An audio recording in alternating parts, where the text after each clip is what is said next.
जय हिंद दोस्तों, जय हिंद बच्चों। राजस्थान में हाफ ईयरली एग्ज़ाम चल रहे हैं और आपको पता है बोर्ड क्लास के अंदर हाफ ईयरली में पूरा सिलेबस आता है। तो इसका मतलब हाफ ईयरली में जो क्वेश्चन आते हैं वो भी काफ़ी इम्पोर्टेंट रहते हैं। तो इसका मतलब वो बोर्ड परीक्षा में उनमें से कुछ क्वेश्चन हैं वो रिपीट हो सकते हैं। और आपको ये भी पता है राजस्थान में जो हाफ ईयरली एग्ज़ाम होते हैं वो डिस्ट्रिक्ट वाइज होते हैं। तो आज की अपनी इस कड़ी में हम राजनीति विज्ञान विषय का हनुमानगढ़ जिले के अंदर जो पेपर हुआ है उसके ऊपर बात कर रहे हैं। ऐसे ही जैसे जैसे और डिस्ट्रिक्ट के पेपर होते जाएंगे कोशिश रहेगी मेरी भी वो भी मैं आपको प्रोवाइड करवाऊं, ताकि आपके लिए बोर्ड परीक्षा के आधार पर उस लिहाज से इम्पोर्टेंट प्रश्नों का एक संग्रह है वो तैयार हो जाएगा। तो आज हम हनुमानगढ़ जिले के अंदर कक्षा 12 का राजनीति विज्ञान विषय का पेपर है उसका एनालाइज कर रहे हैं। आप इन क्वेश्चनों को जरूर अच्छे से तैयार कर लीजिएगा। बोर्ड परीक्षा के अंदर आपको पता है आपका पेपर 80 नंबर का आएगा, जबकि हाफ ईयरली में ये 70 नंबर का होता है, वही 3.25 घंटे का टाइम। और सेम बोर्ड के पैटर्न से ये पेपर तैयार हैं। तो स्टार्ट करते हैं। आज का पहला प्रश्न है, पहले आपको पता है MCQ क्वेश्चन है, पेपर हिंदी और इंग्लिश दोनों लैंग्वेज में है। पहला प्रश्न है कि भारत के किस वर्ष सोवियत संघ के साथ आपसी मित्रता की संधि पर हस्ताक्षर किए? 1971, 72, 73 या 74? दूसरा प्रश्न रहा कि निम्न में से कौन एशिया की सामूहिक सुरक्षा व्यवस्था का सुझाव देने से संबंधित है? Nikita Khrushchev, Joseph Stalin, Leonid Brezhnev और बोरिस येल्सिन। इनमें से कौन सा उत्तर सही हो सकता है? आपको इनके उत्तर भी देने हैं, तैयार करने हैं इन्हें। तीसरा प्रश्न है सिंधु जल संधि का संबंध है भारत बांग्लादेश से, भारत नेपाल से, भारत श्रीलंका या भारत पाकिस्तान से? चौथा प्रश्न है संयुक्त राष्ट्र संघ दिवस कब मनाया जाता है? 26 अक्टूबर, 24 अक्टूबर, 26 जून या 30 अक्टूबर? बहुत प्यारे क्वेश्चन है। अगला प्रश्न है पांचवा, 1992 में संयुक्त राष्ट्र संघ का पर्यावरण और विकास के मुद्दे पर केंद्रित पृथ्वी सम्मेलन कहाँ संपन्न हुआ था? रियो डी जेनेरिया में, मॉन्ट्रियल में, क्योटो में या रोम में? छठा प्रश्न है सीमांत गांधी के नाम से कौन जाने जाते हैं? मोहम्मद अली जिन्ना, फैज अहमद फैज, अब्दुल गफ्फार खान या कैफी आजमी? क्या होगा सही उत्तर? अगला प्रश्न है सातवां, समग्र मानवतावाद सिद्धांत इसके प्रणेता कौन हैं? आचार्य नरेंद्र देव, श्री राजगोपालाचारी, श्यामा प्रसाद मुखर्जी या दीनदयाल उपाध्याय? ऑब्जेक्टिव क्वेश्चनों की इसी सीरीज में आगे बात करते हैं। आठवां प्रश्न, नीति आयोग संस्था अस्तित्व में आई? नीति आयोग की स्थापना कब हुई? 1 जनवरी 2014, 1 जनवरी 15, 1 जनवरी 16 या 1 जनवरी 17? नौवां क्वेश्चन, गुट निरपेक्ष देशों का पहला सम्मेलन संपन्न हुआ कहाँ हुआ? लुसाका में, काहिरा में, बेलग्रेड में या अजरबैजान में? 10वां प्रश्न, संपूर्ण क्रांति से संबंधित है भी किस व्यक्ति का संबंध संपूर्ण क्रांति से है? जयप्रकाश नारायण, जवाहरलाल नेहरू, भीमराव अंबेडकर या श्रीमती इंदिरा गांधी? 11वां प्रश्न है कि कौन सा संगठन अपने आंदोलन को इंडिया की ताकतों यानी शहरी औद्योगिक क्षेत्र के खिलाफ भारत यानी ग्रामीण कृषि क्षेत्र का संग्राम करार देता है? भारतीय किसान यूनियन BKU जिसको कहा जाता है, शेतकारी संगठन, दलित पैंथर या मजदूर किसान शक्ति संगठन? किसका संबंध है वो इस उक्ति से है ये बताना है। तो 11 क्वेश्चन हैं वो ऑब्जेक्टिव यहाँ हैं। अगला दूसरा प्रश्न है रिक्त स्थान का फिल इन द बैलेंस। पहला है कि भारत में मूलवासी के लिए किस शब्द का प्रयोग किया जाता है? The word fill in the balance is used for a native in India. दूसरा है खालिस्तान पहले चुनाव आयुक्त बने भी पहले चुनाव आयुक्त कौन थे? अगला प्रश्न है कि एफ्रो एशियाई सम्मेलन 1955 में किस शहर में हुआ? और उससे अगला चौथा प्रश्न है चिपको आंदोलन की शुरुआत किस राज्य में हुई? पांचवा है राजस्थान के किस संगठन ने सूचना के अधिकार आंदोलन का नेतृत्व किया?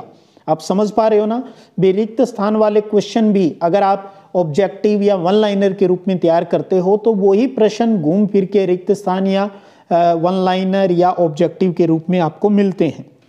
बहुत प्यारे क्वेश्चन हैं, इन सबको अच्छे से तैयार करना है। और आपको पता है हमारी बहुत से वीडियोस ऑब्जेक्टिव क्वेश्चनों को लेकर है, वो ऑलरेडी अपना जो चैनल सिद्धिविनायक संग्रिया है जिस पर आप ये वीडियो देख रहे हो वहाँ पर अपलोड है। अब है अति लघुतरात्मक प्रश्न है तीसरा, और तीसरे के अंदर पहला प्रश्न है कि शीत युद्ध के दौरान सोवियत संघ के नेतृत्व में गठित सैन्य गठबंधन का क्या नाम था। सोवियत संघ, यूएसएसआर ने जो संगठन बनाया सैन्य संगठन, उसका नाम बताना है। दूसरा प्रश्न है किस सोवियत संघ नेता ने पेरेस्ट्रोइका यानी पुनर्रचना और गुलेस्नोत यानी खुलेपन के आर्थिक और राजनीतिक सुधार है वो शुरू किए, उस नेता का नाम बताना है। तीसरे के अंदर तीसरा प्रश्न है गंगा नदी जल के बंटवारे को लेकर भारत बांग्लादेश के बीच 1996 में जो संधि संपन्न हुई उसका क्या नाम है। चौथा प्रश्न है समूह 7 ग्रुप 7 के किन 4 सदस्य देशों के नाम बताने हैं। पांचवा है संयुक्त राष्ट्र संघ के वर्तमान महासचिव कौन है, उनका नाम बताना है।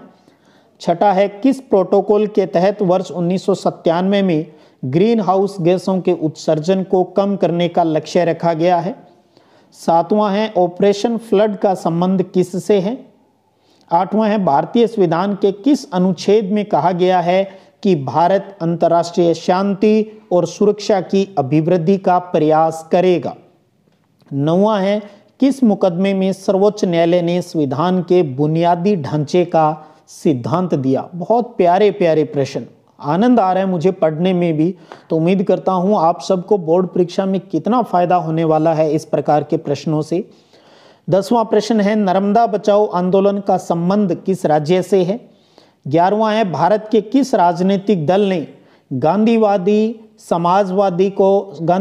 और समाजवाद को अपनी विचारधारा के रूप में स्वीकार किया।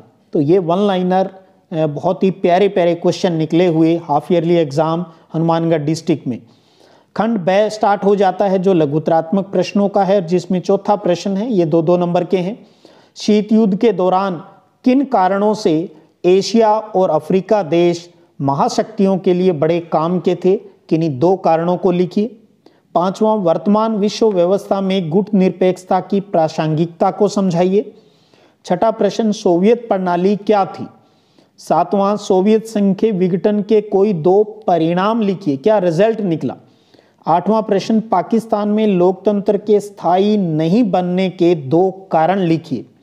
9वां समकालीन विश्व व्यवस्था के मानवता की सुरक्षा के समक्ष मौजूद कोई 4 खतरे हैं वो बताइए।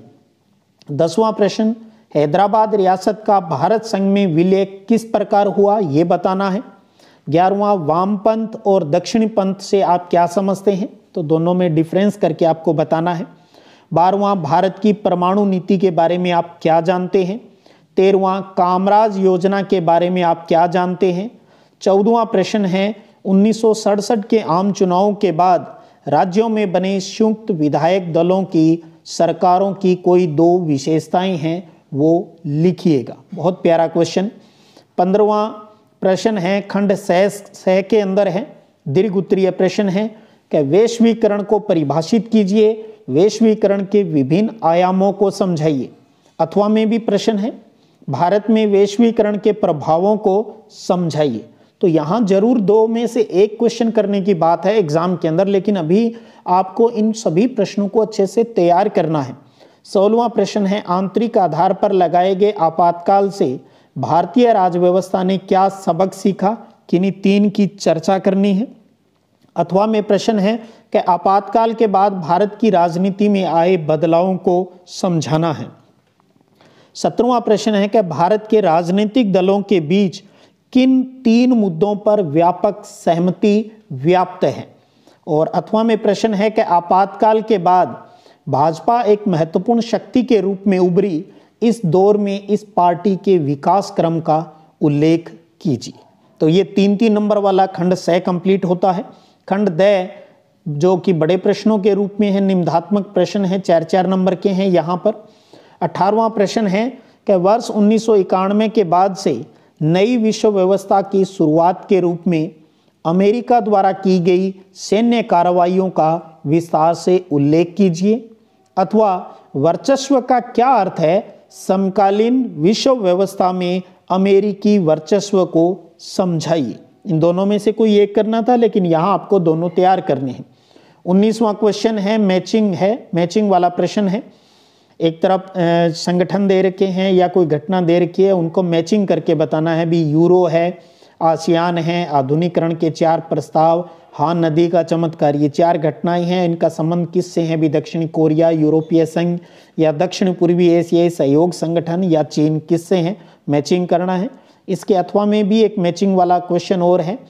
एक तरफ है चीन, यूरोपीय संघ, आसियान और विजन दस्तावेज 2022, और सामने है लिस्बन संधि, आसियान मुक्त द्वार नीति या बैंकॉक घोषणा।